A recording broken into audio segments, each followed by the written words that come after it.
Hi, everyone.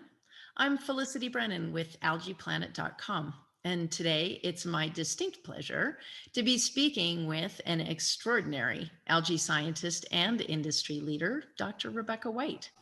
Dr. White is currently the executive director of the Algae Biomass Organization, as well as the chief technology officer for Pebble Labs and Trait Biosciences in Los Alamos, New Mexico. For those of you who may not be familiar with Dr. White, she received her PhD in microbiology from Texas A&M University, where she was a National Science Foundation Graduate Research Fellow. She went on to complete her postdoctoral work at the Scripps Research Institute in La Jolla, California. Early in her career, Dr. White joined algae biofuel pioneer Sapphire Energy and brought the company's first of its kind algae production facility into operations, a feat that required extensive technical and logistical coordination. When Sapphire's biofuels program completed, she joined Qualitas Health as vice president of operations and worked with Greenstream Farms to bring the Sapphire facility into commercial production for a new generation of algae-based products. She then led the commercial process development for Qualitas's Iwi brand of algae-based health products to more than 12,000 stores nationwide. Dr. White, you are a very busy woman, so thank you for giving us your time today. Well, thank you for having me. No, you're welcome. I want to start by asking you a general question. Why should people care about algae? Oh, that's a great one. Algae pops up in our everyday lives. A lot of people are not aware of that. Most people, when they think about algae, think about the stuff that grows in your dog bowl or maybe in the pool or at the lake. But actually, it's in a lot of the food that you eat, and it's in a lot of the skincare products that you use. It shows up in shampoo. It shows up lots of places in your everyday life. And so it's a very vital part of our economy already. Mm-hmm. The future of algae is very bright. In addition to the things algae is already doing, it has the potential to do much more. And I think that's the most important reason why people should care about algae. What was it about algae that inspired you to study it?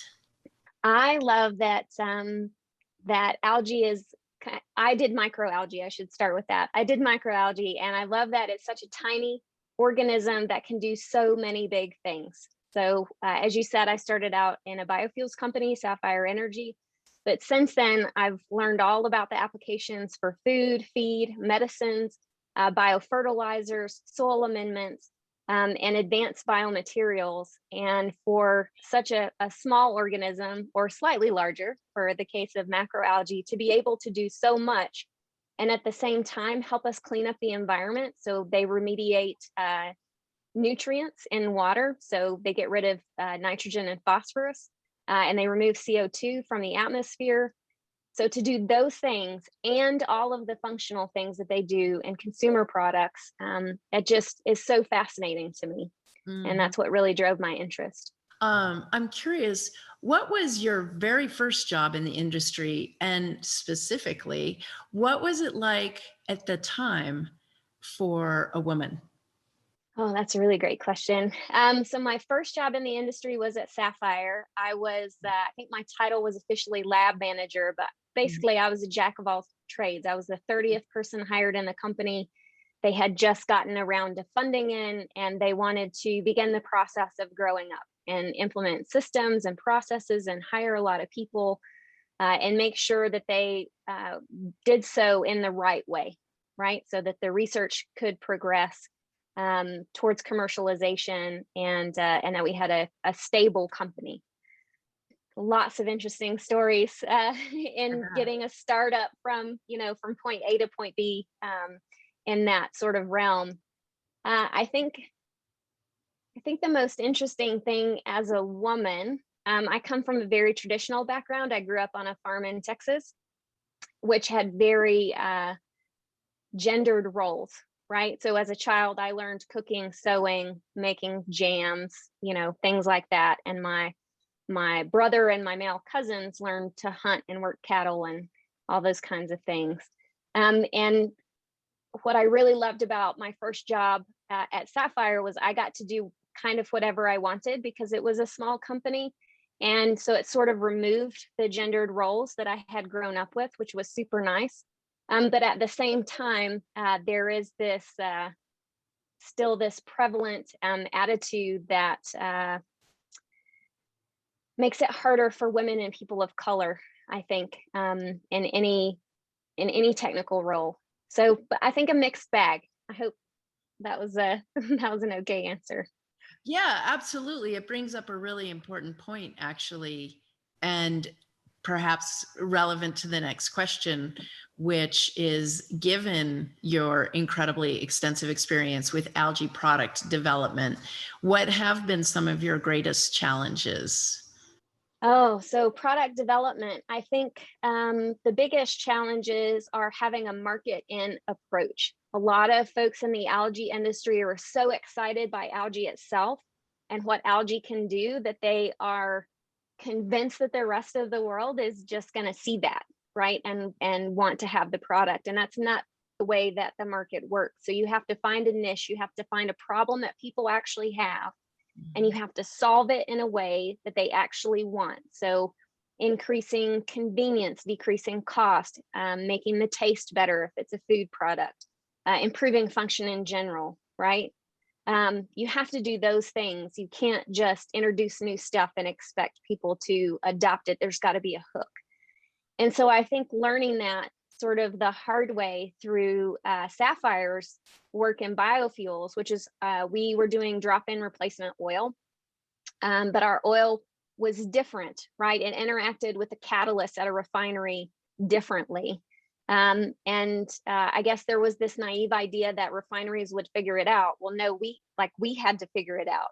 And I think that was a very eye-opening experience, that just because something is a wonderful solution, because it remediates the environment, it draws CO2 out of the air, it removes our dependence on fossil fuels, all of those things are not enough. There's huge trillions of dollars of infrastructure already in the world, and you have to be able to fit pretty seamlessly into that, but still bring the benefits of the process that algae contributes.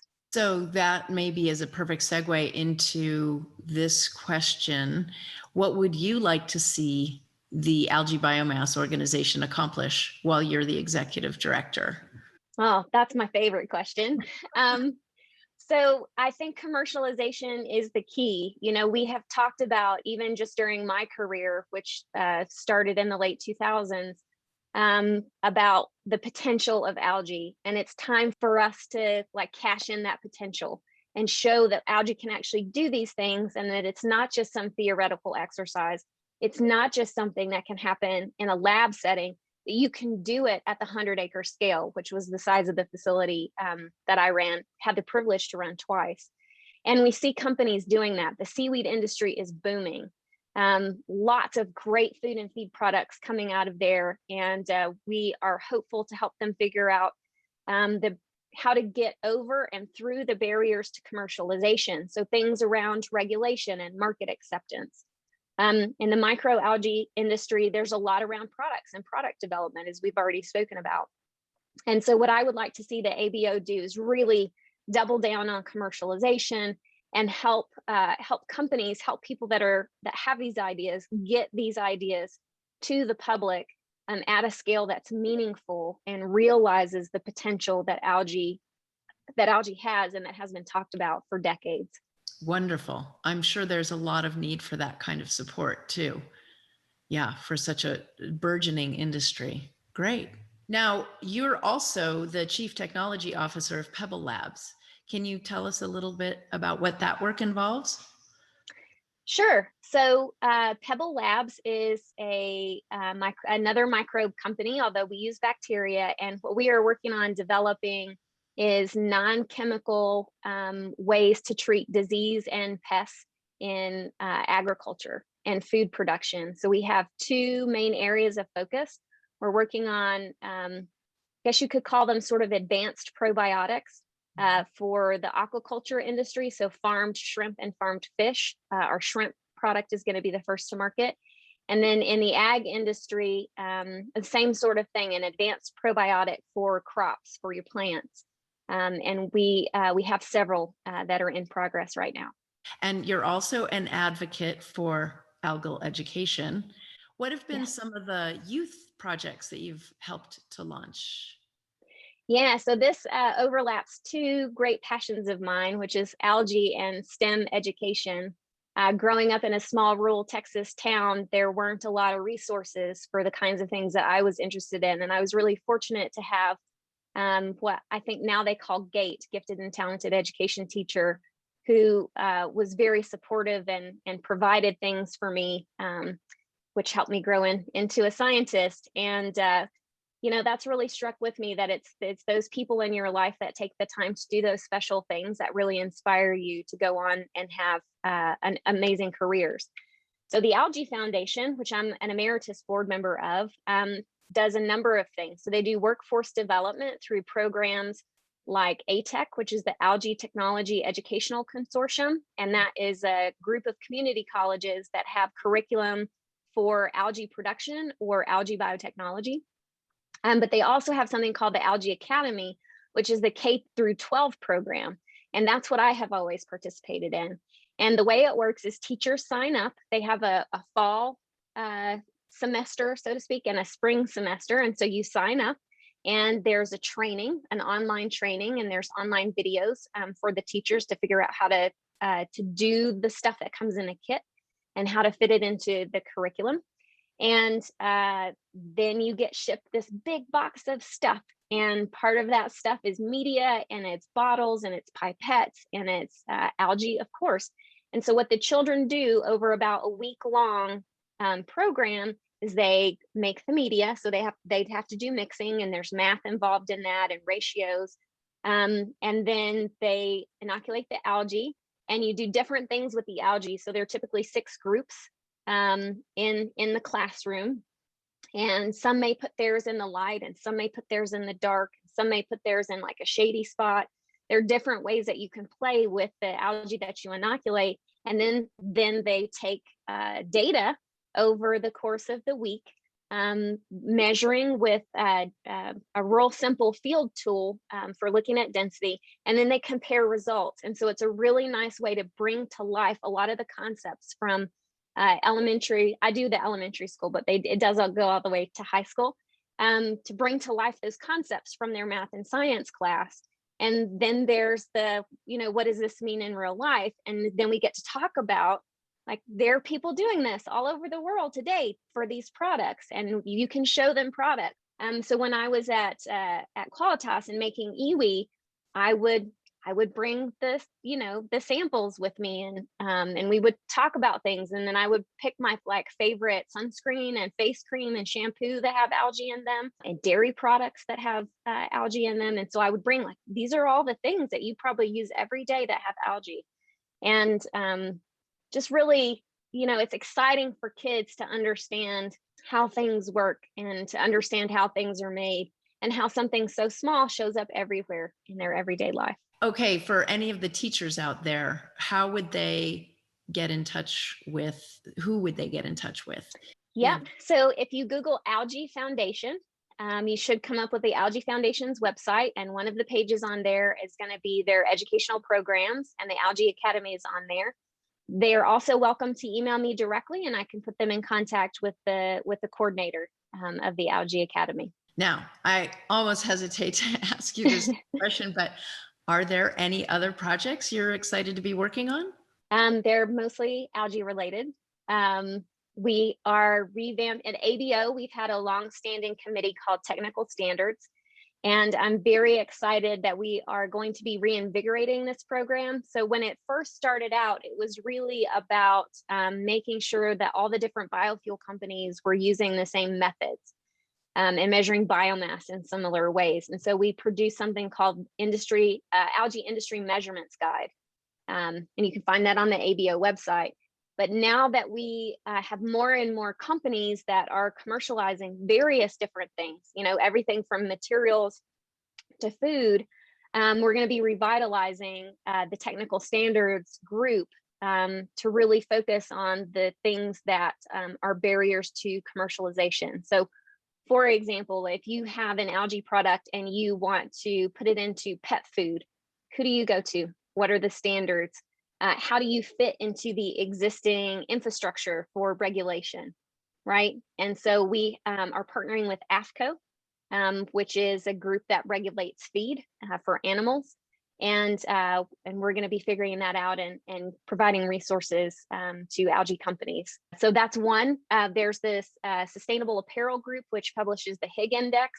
Algae does not fit neatly into that index. So materials that are made from algae that are for consumer product goods that are typically textile. So fashion, backpacks, shoes, things like that. Because algae doesn't fit neatly, it doesn't get a good grade. And as you can imagine, I think algae should get a fantastic grade, right? Because we do a lot of stuff, not just greenhouse gas capturing, but remediation and saving water and so on and so forth. And so working with those groups to try and get updates to grading systems so that the true value of an algae product shows through. And all of this is aimed at getting algae into the supply chain. So one of the issues with commercialization is that when you go to customers who are going to buy your algae product, either as an ingredient or an intermediary, a piece of their process, they'll ask you these questions. What's your Higgs score? How do you fit into the AFCO? Can you provide this data for me in terms of safety, right? Those kinds of things. And a lot of times, because algae doesn't fit neatly into the boxes, people are like, no, I don't know about that. And so that's a big barrier to commercialization. So I'm very excited about the technical standards work that we're going to be doing on those pieces. Would you dare venture a guess as to what the most potential for benefiting society, where algae has the most potential to benefit society? That is a really good question. And I'm going to give kind of a wiggly answer, which is that I think it depends on the lens that you look through. Mm-hmm. So one of the reasons I was so interested in algae is because of our dependence on fossil fuels. And so the ability to get away from fossil fuels, and people think, biofuels, electric cars, it's all going to be fine. There are many things that come from fossil fuels, plastics, right? Pesticides, all kinds of chemicals that are used for everything, right? And I think that that's really like algae's true benefit is it's going to help us decrease our dependency on fossil fuels in general, and not the fuels piece. That's part of it, right? Like sustainable aviation fuel in particular, like algae is going to play a big role there, and is already playing a big role there with companies like Neste and Total.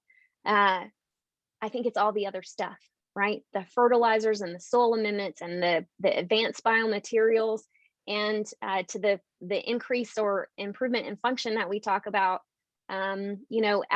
Plastics that are made from algae can be made biodegradable. So it's not a direct replacement, it's an improved replacement. And there are just so many things along those lines. I think that's where algae is really going to benefit us as society. A lot of people talk about food, and in particular, our ability to farm aquaculture. So fish and shrimp in particular. Aquaculture is one of the largest growing segments of agriculture.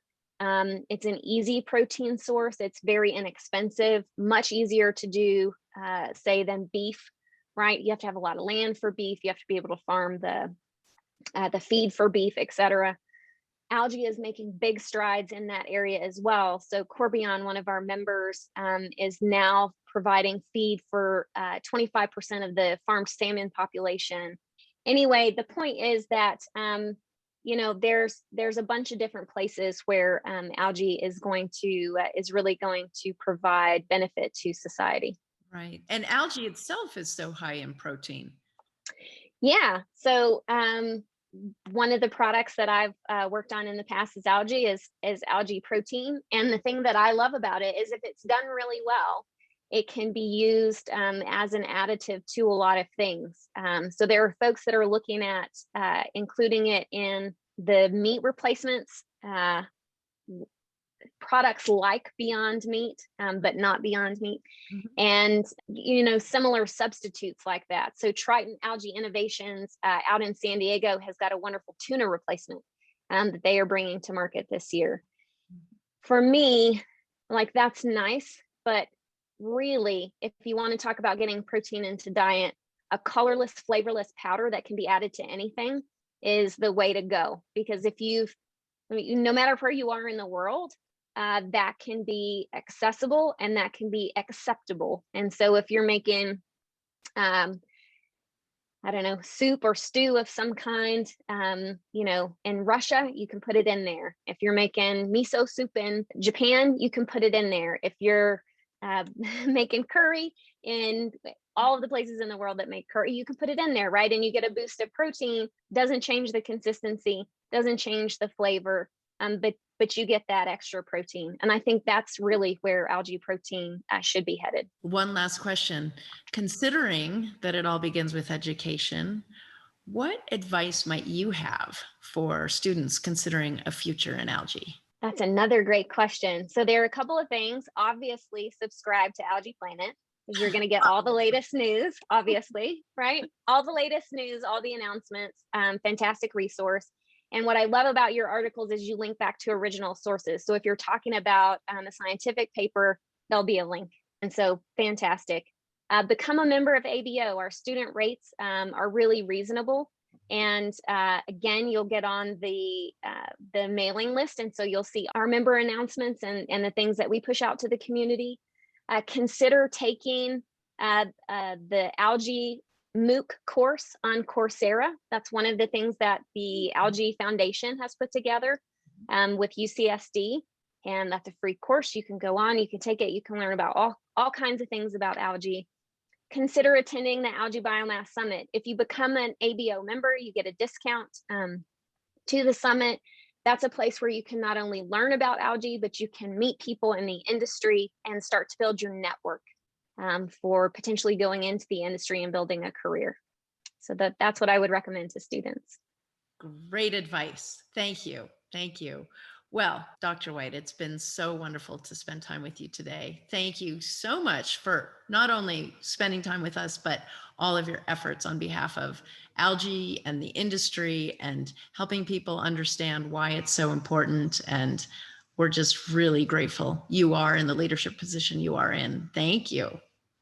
Well, I appreciate that very much. And thank you for producing Algae Planet. I love it. And I'm a subscriber. And I really appreciate you having me on today.